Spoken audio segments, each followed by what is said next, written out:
rather than delay further, I'm going to hand over to Darren Laville, who I believe is based in the West Midlands and is CEO of the Epiphany People Project.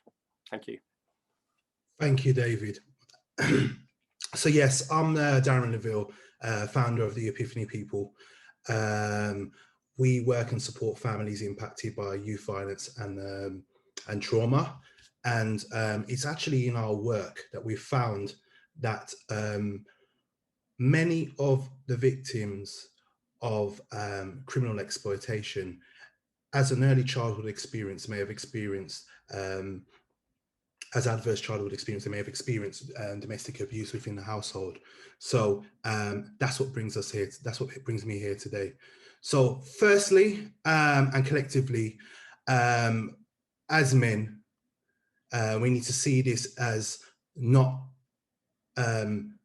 women's problems. It needs to be seen as our problem and not something that we detach from. Obviously, there's, it's often spoke about, the patriarchal society that we live in. But what ultimately that does is creates the lack of introspection and accountability that often goes way beyond what's more commonly spoken about of male privilege. So this often goes unexamined. Gender violence prevention, basically, as men, we need to mobilize. We need to reach into spaces where men populate and have frank, open, difficult, and conversations around violence towards women, against women.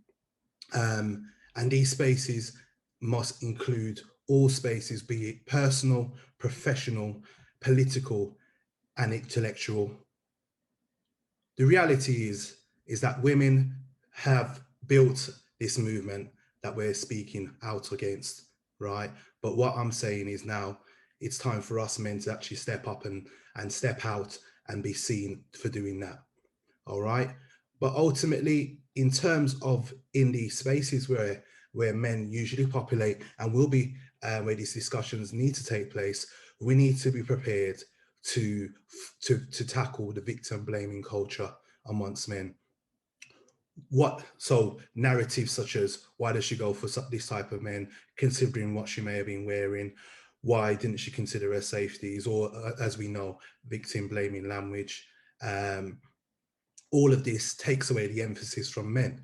And as I've gone on to find out in my journey, is actually a lot of the time the language that is used is very much all around victim blaming and always takes away the accountability and the responsibility of men.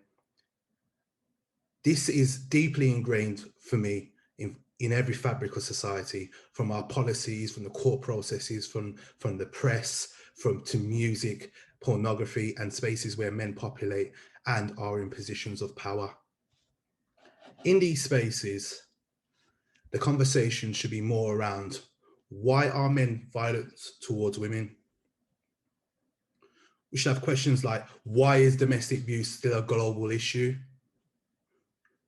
Should be having discussions like, why do men physically and emotionally abuse women that they claim they love?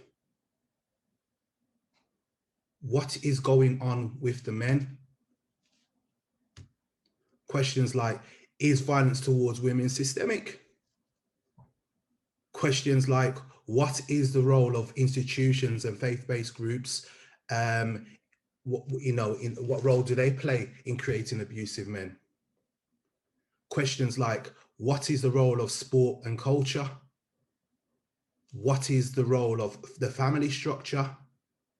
What is the role of the economic structure? And how does this all intersect?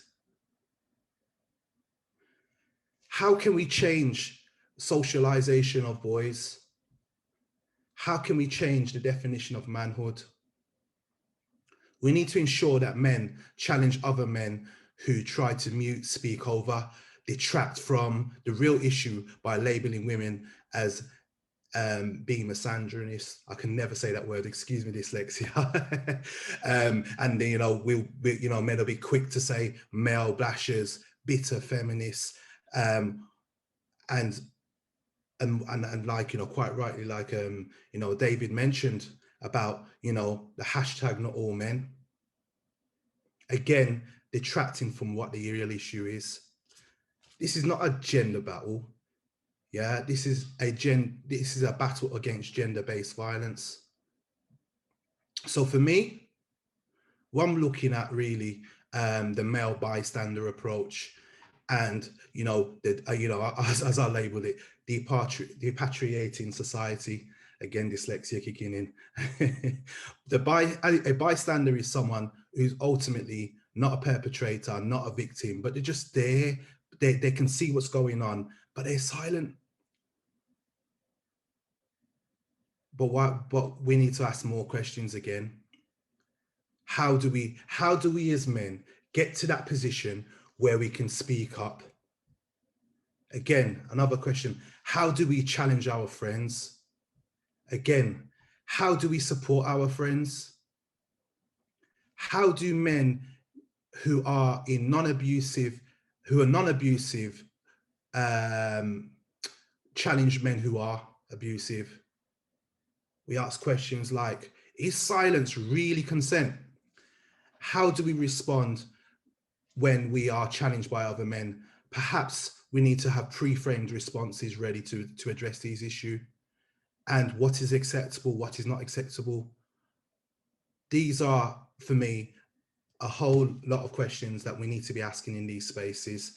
So I do believe I am out of time, and thank you very much.